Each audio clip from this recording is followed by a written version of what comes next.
So we have got decades of experience in food and drink on this panel. We have been asked to look at future-proofing food. When I looked up the definition of that, it was about making the food system resilient, sustainable, and able to withstand future shocks so that everyone continues to have access to affordable, nutritious food in the years ahead. So we're going to be discussing that central question and how it impacts our food system. I think we are in circumstances of disrupted supply chains, global climate risks, geopolitical risks, regulatory pressure, healthy eating and nutrition concerns. So in that context, how does the food industry respond? We've got about 30 minutes for discussion and about 5 minutes for Q&A. So I'm going to dive straight in, if I may. And I was going to aim my first question at Urvashi and John, because you represent, I think, different aspects of how we go about future-proofing our food system.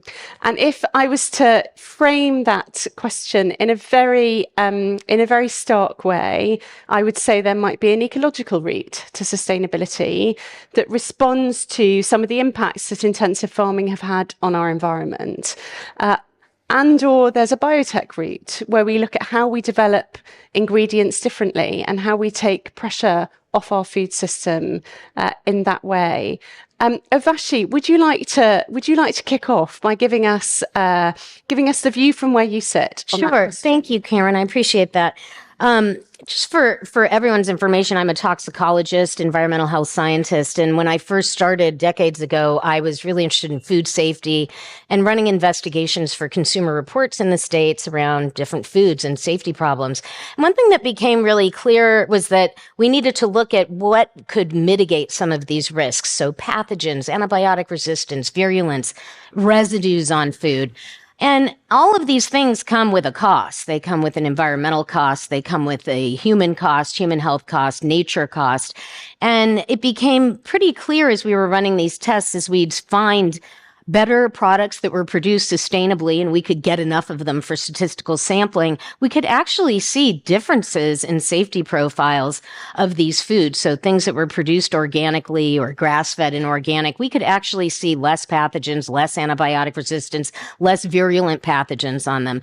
And that really has led me into the next several decades of my work, which is really looking at nature-based farming systems and the incredible advantages and the incredible hope with it. But that isn't the predominant system right now. It's a chemical-driven system, and the risks from that are severe. And they're perhaps even more than we realize to nature, to us, to pollinators, to the very soil we are growing our food from in the United States. We have about 60 years of harvest left in the Midwest, just based on business as usual and how we're farming. The challenge is that chemical-based farming, and even when we start to look at some of the biotech solutions there and modifying nature and working against nature with these chemicals or different agents, nature turns on us. So when we're trying to manage things like pest control, weed control, fertility, all by chemicals, or other ways we're manipulating nature, nature turns on us. It builds resistance. It says, I'm going to become resistant to that pesticide, and eventually you'll have to find a new one. Or I'm a weed, and I'm going to become a super weed that punctures your tractor tires, and you'll have to come up with a new herbicide. So trying to think about how we can actually work with nature to steward pest control, weed control, and fertility, and therefore soil health, has enormous benefits. And we have some amazing farmers in this world who are actually doing it. And I think the approach, in my opinion, for getting to a more resilient food system for the long term is to actually work with nature and science so that we can bolster soil biology so that it can actually maintain fertility. It can actually do pest control with biology in the soil. You can do weed control with nature control. And at the end of the day, you can sequester carbon. You can get improved nutrient density. Grass-fed systems, for example, have shown this from the beginning of the farm to the end. So for us, it's a nature-based system. When I've looked at all different types of food systems and you make comparisons, you can see real differences, both in reduction risk and an incredible benefit to the system itself. So if I was to frame that question, John, to you around how we shift the food system, Urvashi's talked about regenerative farming and how we need to shift agriculture. You're coming, I think, at the issue from a different angle. Absolutely. Yeah, so I think about it and as our company, Checkerspot, is being inspired by nature. So I don't really think of it as being in competition with what Urvashi was saying, but rather a whole different approach. Because there are certain compounds that are super valuable to humanity and society at large that are scarce and difficult to source, perhaps incapable of being sourced and scaled. And they're also unsustainable. So mother's milk is a perfect example. Mother's milk evolved over millennia to be the perfect food for growing infants. But my wife and I, when our kids were born, we had identical twins. My wife could feed one baby, maybe a little more, but she couldn't supply all the calories two growing babies need. And there are many, many women around the world who are in that situation for a variety of reasons. Infant formula, though, pales in comparison today, unfortunately, in many cases, to what's found in nature. And so what we can do is we can provide ingredients like one of the fats that's found in mother's milk called OPO. We can provide a bioequivalent that can be sourced separately and independently and scaled and provided into infant formula around the globe to improve the quality. And by improving the quality, you improve health outcomes for babies, including things like reduced gastric upset, colic. If anyone's ever had a colicky baby, that's a nightmare. Reduced allergenicity, potentially, and other improvements. And so there are things like that we can look to nature and say, we would love to have more of that as a society in the way that it will work for the society we've built, but we can't get more of it for ethical or other reasons. And so let's look to biotechnology as a way to unleash cost effectively and at scale new sources. Those sources can also complement and take pressure off of ecosystems. So if you look at another one of the products we're working on is alternatives to tropical fats. And tropical fats are tied up in deforestation at a massive scale, unfortunately. And so if we could produce those off of, say, sugar beets in the Midwest where I'm from, as opposed to deforesting the rainforest or other places, that would be a huge win for society at large and protecting those valuable and vulnerable ecosystems around the world. So I think that's how biotech can contribute to helping solve these problems, taking what nature does best and producing it in a different way. Thanks, John. And Gavin, if I was to turn to you, you're part of one of the UK's biggest retailers, and the pressure on the environment for all sorts of reasons will be very visible to you. Can you tell us a bit about how you're working with your farming suppliers on some of the sort of outcomes that Urvashi and John have spoken about? Yeah, I mean, look, the first thing that we do before we even start to sort of talk about things that we do at farm level is we work on how we set our supply chains up.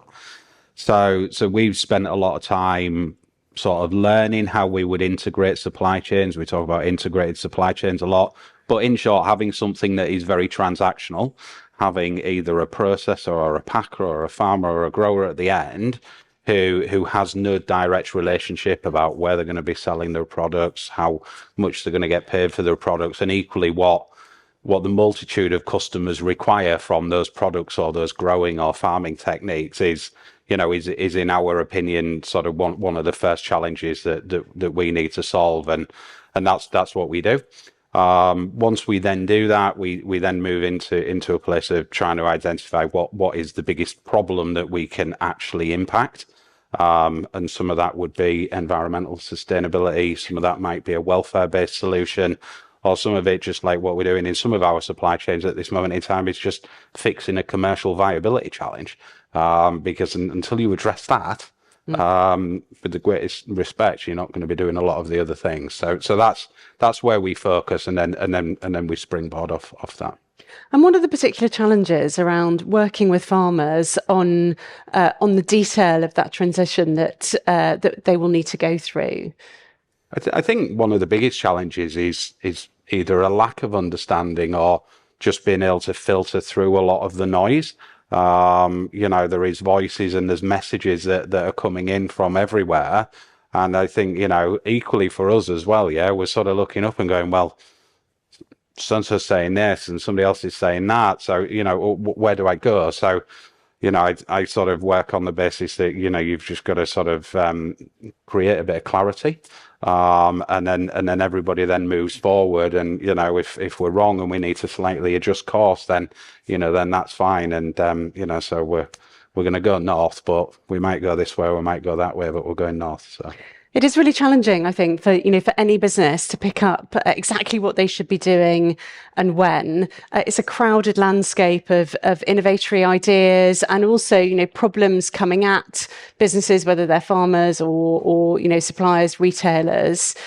Nigel, I wonder if you could talk a bit to your work in that space. When we were talking before we came on stage, you were emphasising the importance of partnerships and collaboration, and how is it that all of the different actors in this space come together so that we can cross-fertilise ideas, collaborate effectively, and find solutions at scale, I suppose?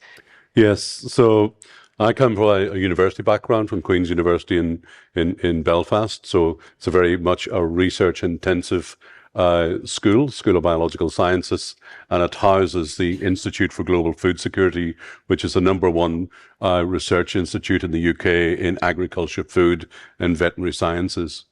But in terms of addressing big issues and challenges that we've been learning about today, of which there are many, we're absolutely firm believers and actors in around the importance of working together in true partnership with many people who are in this room today. Some of the panelists that are here today, we work together to understand how we can provide solutions, for example, as Gavin described, out at a farm level. So how does our research, how does our education connect through various layers to be able to support improvements and new directions, new opportunities within our future farming systems.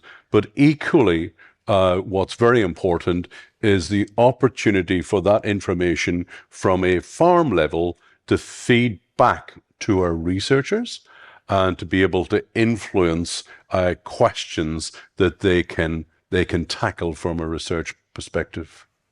And what about the role of government within that? Where does government help? Where does it hinder? Yeah, so government has two very important roles to play. One will be in terms of the regulatory framework that sits in around agriculture, in around our food systems. And two, it's in around enabling partners to work together across that chain, from universities, research institutes, through to stakeholders across the supply chain, including retailers, and ultimately through to consumers. So when I look at the landscape over the last 15 years, in the UK, the United Kingdom Research and Innovation, UKRI, there's a whole new arm within that, which is called Innovate UK, is there really to do what I'm attempting to describe, which is to help catalyze those relationships between the various partners and drive solutions to problems, but drive those relationships, catalyze those relationships, because they're absolutely critical to the solutions. We need people working together, but actually working together at pace and with urgency. That is absolutely critical. So government has a very important role to play in oiling the wheels through investments, and then using that to lever investments from the various players, from the private sector, into that co-created research. Yeah, that brilliant amplifying role they can play. And Chris, could I come on to you? It'd be really interesting to hear a bit more about Danone's approach in this space. Again, I know that you do a lot of work with your farming suppliers, including particularly on methane, given your dairy, the dairy background of Danone. Could you tell us a bit about that and how it's future-proofing dairy? Yeah, absolutely. So Danone as a dairy company has really evolved a lot over the last decade plus in how we think about the upstream work in our supply chain with dairy farmers, and specifically. So if I think back, I've been with the company about 8 years, but as I've learned from my colleagues who have been at it much longer, we have changed dramatically over the last decade plus in many, many countries. So we procured fresh milk in about 18, 20 countries around the world, very localized supply chains for local supply, especially for fresh yogurt products, for example.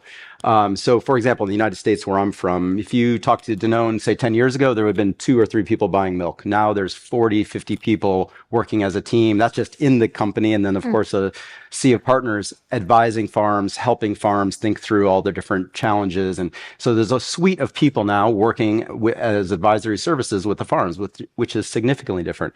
And not just the United States, but across Europe, France, Belgium, Poland, for example, we have a very hands-on partnership approach with these farms to help them through the various types. If we look at North Africa, for example, or West Africa, where we're dealing with many smallholder farms, it's really building up the cooperative systems, building up community collection centers. This is a decade-long worth of work. It's not something that takes place over a couple of years, but we're now, depending on the geography, 10, 12 years into this work. So very, very different. Just a couple of years ago, we really took another step as we were thinking about our sustainability goals, which is something that I focus on with the teams. We started looking at methane. Methane is the key greenhouse gas that comes from most livestock, especially dairy. It is challenging, but doable. In about 4 years of work, we have reduced our dairy methane from our fresh milk supply by about 25%.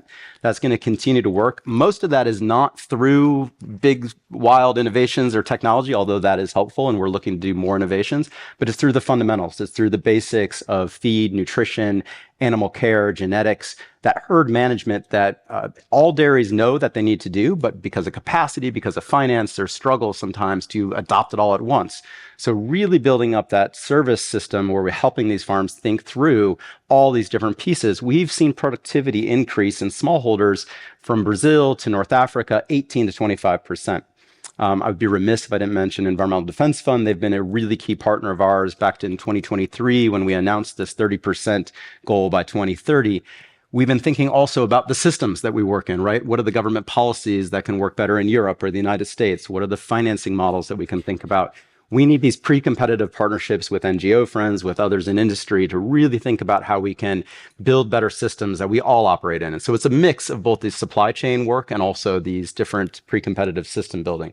So it's a work in progress, but we're learning that this is doable.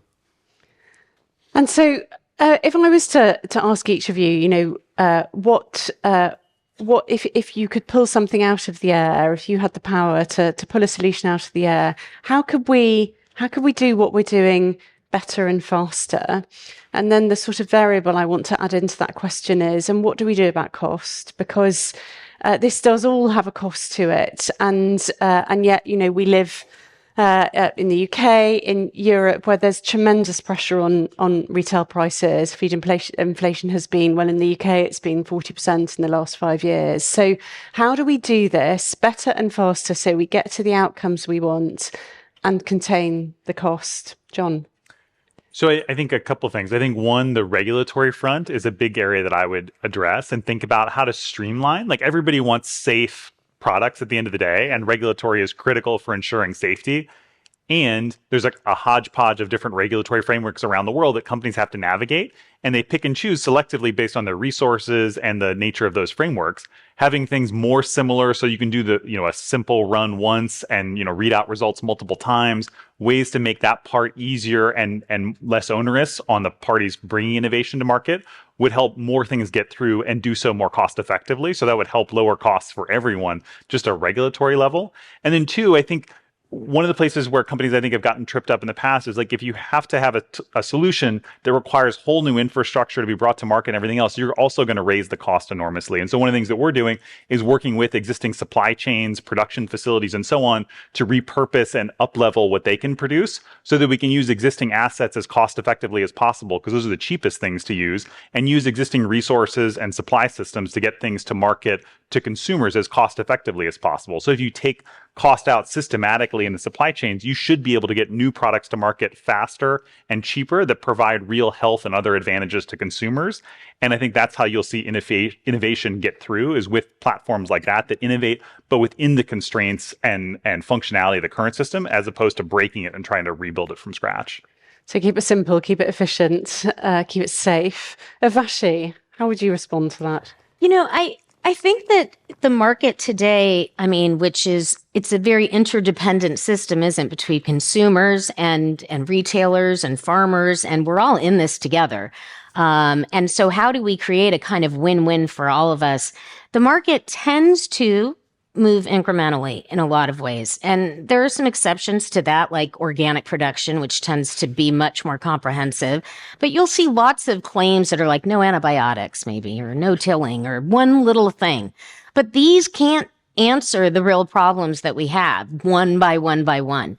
And so I think my challenge for all of us to be thinking about is if we had a magic wand, and not thinking so much about the constraints we have today, but if we came together and went to the government together as coalitions that are very broad-based, that's one is much more resonating to a policymaker to have a multiple group of stakeholders in the room. But things like pesticide risk and how the government regulates that, and how important is safety? How much risk are we willing to take on? Consumers don't want the risk. They want healthy food that's safe. So if we're really thinking about how to get to a food system that is truly resilient and meeting these consumer expectations, we've got to move faster. We've got to move more wholly. And the only way we can do that is together. What I will say to all of you who are working in this space is, as a philanthropist in this space who works with many other foundations, there is a lot of money that we are willing to spend to fill gaps, to bridge this transition, and to get us moving as fast as possible. So our challenge to you all is, what do you need in order to do that, in order to sort of dream bigger and move beyond the incremental movements, but to a holistic change that gets us to the transition that we need? There is money out there. We want to deploy it. How can we deploy it best so we can get this kind of cooperative effort for transformation? So there's something in that about the systems that have got us to where we are now are not fit to get us to where we need to go in the future. And Indeed. how do we reshape those? Gavin, what do you think? I think the first thing that I would say is that we always talk about if we're not making any improvements, yeah. And I think it becomes a very negative conversation. We are without a doubt in a place where we need to move forward and we need to change and we need to do things differently. But to think that we've not made progress over the many years and stuff, I think is a bit of a myth. I think that the challenge here is taking something that you can't just develop a COVID vaccine for and it just disappears. Yeah, it's a very, very complex challenge. And everybody always sort of says that. So therefore then, how do you take something that's very complex and accept the things that you can't change? What we inevitably try and do is solve all of the problems and make everybody happy. That's not possible. There will be trade-offs in this. There will be some sectors that will do very well in it. There will be other sectors that won't do so well in it. And we need to sort of, I think, have a better understanding of the sectors that will not do so well, and stop sort of trying to create a solution for them. And then equally, we need to make the conversation just a lot more simple. So, from our point of view, how we structure our supply chains, to go back to where I started, is the number one thing that we can do. And we see, that, to sort of what was sort of said earlier, we see big benefits come from just doing that, and we've got a lot of examples of suppliers in this room where we've done that with. But that would be what I would say: reduce the complexity, which has already been said, and then just focus on the things that you can impact and not the things that you can't. And getting governments to do what we want them to do in exactly the way that we all want them to do it is not going to be one of those things that we can do. Thank you, Gavin. And Chris, if I was to come to you next, I'd love you to bring consumers in as well. We've failed to address those so far. I'm going to answer the question as best I can with Chris. two answers. One on consumers, one on farming side. Let me take the farming side first, and then I'll come back. So on the farming side, it's complex, of course. Without a doubt, government and private sector need to start working together more. It's not subsidies here, private sector investment here. The two have to come together. Easier said than done, but there's examples of this. There's public-private partnership examples in Europe, in the United States, and other places. We can do this more. If government puts a pound, a euro, a dollar on the table, ask private sector to leverage it with an equal match. You can go far. We can do more. We can do this in a landscape approach more than just one supply chain. This we have proven results. We know we can do this. Two, on the consumer side, I'm not a marketer, but I'll try my best here. If all things are equal, taste, quality, price, let's reward the sustainable product. And there's some efforts out there on this. Consumers will choose it. This is not about premium products. This is not about passing the price on to a consumer, just like it isn't passing on price to the farm. But there are ways to reward and incentivize a more sustainable product. Nigel, the last word, and then we've got time for a question or two. Yeah, there are many angles I could take, but I'm just going to focus in on one particular one. I want to, first of all, amplify what Gavin said, which is agriculture and food has been a major success over the last 50 years in producing food. We've got a time period now up to 2050 where we need to produce more food, but do it very differently. And that's where the urgency and that's where the investment, including the philanthropy, comes into play. So we need to act with great urgency in these true partnerships to do this. And I also, in my final bit, is to comment that really there's huge pressure on farming and on farmers to produce food responsibly for us all, and I really have concern around that. And there's a bit that concerns me that we don't value and we haven't got the models for the investment, which is the whole social aspect that agriculture delivers for society, delivers for rural communities, for et cetera, that really we don't consider. And we need to get to grips with new models and new investment for who pays for that as we go forward. So we've got one question that's come up, and I think we've only got time for one question now, and it's for you, Gavin. What are some examples of sectors that you think won't do so well in this transition? You alluded to them a moment ago. Are you happy to be a bit more specific? Yeah, I think, look, there will be some sectors that might be a manufacturing sector that won't do so well through a health point of view. There is obviously other sectors that are more carbon intensive than others, and they may see some impact. There's not doing very well, there's disappearing off the face of the earth, and then there's seeing a reduction. The bit that I suppose from an agri point of view that seems to be one of the more challenging ones to work with is the more fragmented supply chains. So that's not me sitting up here and saying we want massive farms all owned by integrators. We don't want that at all. But what we would like is a supply chain where we can have an end-to-end conversation, and then ideally then build out the system that sits around that supply chain. So fragmented supply chains, inevitably are harder to work with, which I think if we zoom forward 10, 20, 30 years time, inevitably will probably the ones that will progress, the slowest in some of the sort of key subject areas of this. So back to what Nigel was saying, some support for communities. And I think, in terms of manufacturing, it will be market changes. So yeah, change coming down the pipe then. But I think some notes of optimism, as well as some recognition of the challenges that we all have to confront. Thank you very much to the panel. Thank you, everyone. Thank you.